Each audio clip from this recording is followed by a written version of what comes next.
Mindset. Why is it important? Why is it important to me? And how can it be important to you? Our mind is like a filter. It filters out the thoughts that come in our mind. It makes our perception of the events that are going on around us.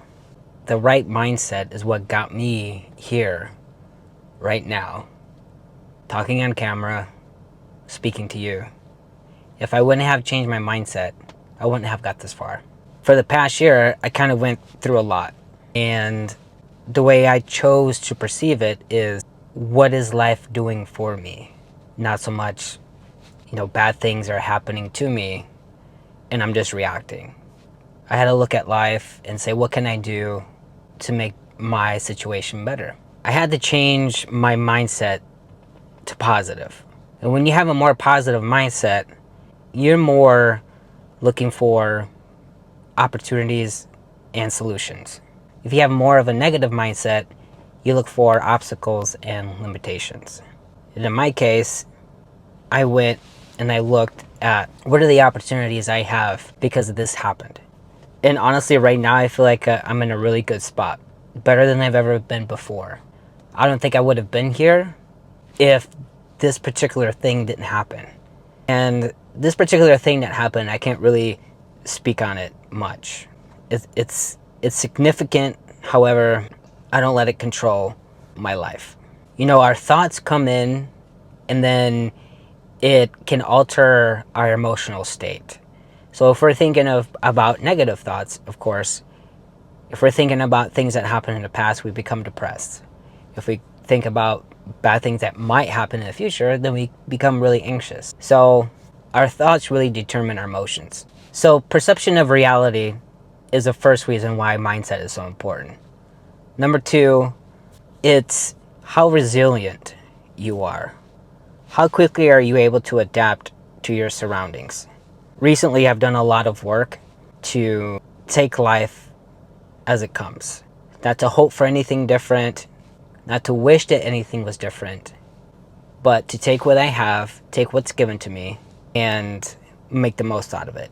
The only real way we're going to gain strength through life is if we go through failures. If we stretch ourselves so far where we have to come up with solutions.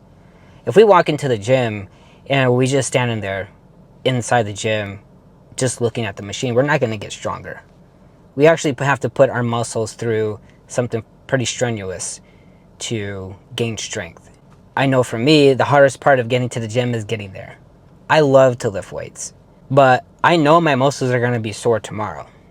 For me, I've taken that as a good thing because I know I'm going to get stronger. I know my muscles are going to get bigger. So it's the same thing for our brain. If you want to think good thoughts and have good feelings, you have to practice that. So resilience and adaptability is number two. Number three is our self-confidence. It starts in how we talk to ourselves. If we're always negative, our whole day, our whole week, the whole month, years is just going to be negative. You have to pay attention on how you talk to yourself.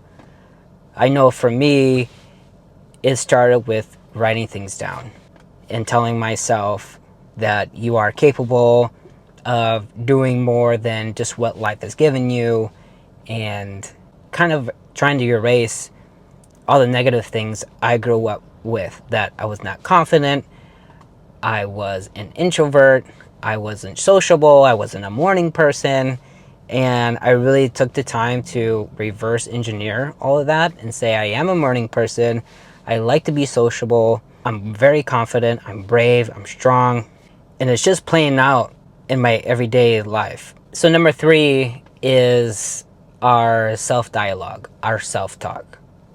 And when you're talking to yourself, really try to set goals for yourself, goals that are attainable.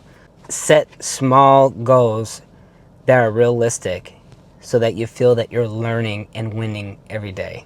Number four is emotional intelligence. This is very important, especially in dealing with how do you respond to life. If you're more responsive to life rather than just reacting, you have a better chance of turning a negative into a positive. And when you're emotionally intelligent, your coping skills become better as well. So it's not that we are trying to never ever think about anything negative. Negative thoughts are always going to come in our head. It's how long we think about them, how long do we stay there, because we know that bad thoughts become bad emotions. Number 4 is our emotional regulation. Number 5 would have to be for relationships and communication.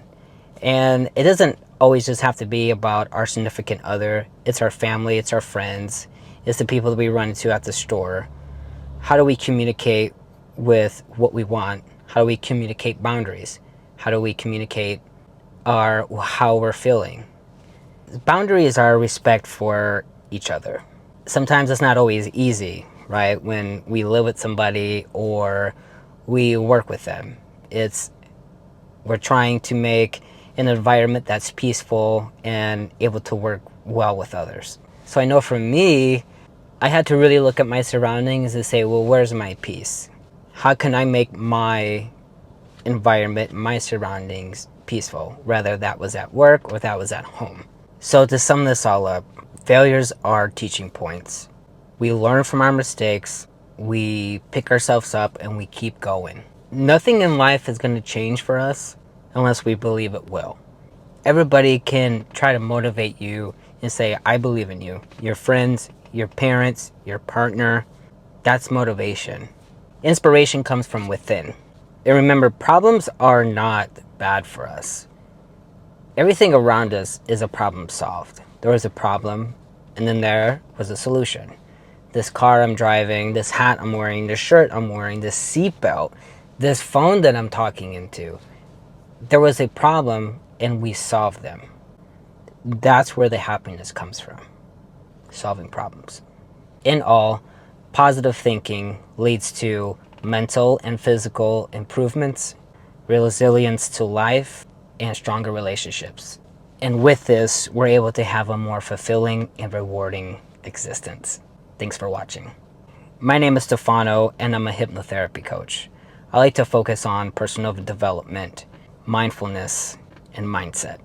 And what I like to share with you is a bit about my journey, my experience, and hopefully it resonates with you. I know there's a lot of people right now on YouTube talking about this stuff, but I think that there's an audience for everybody.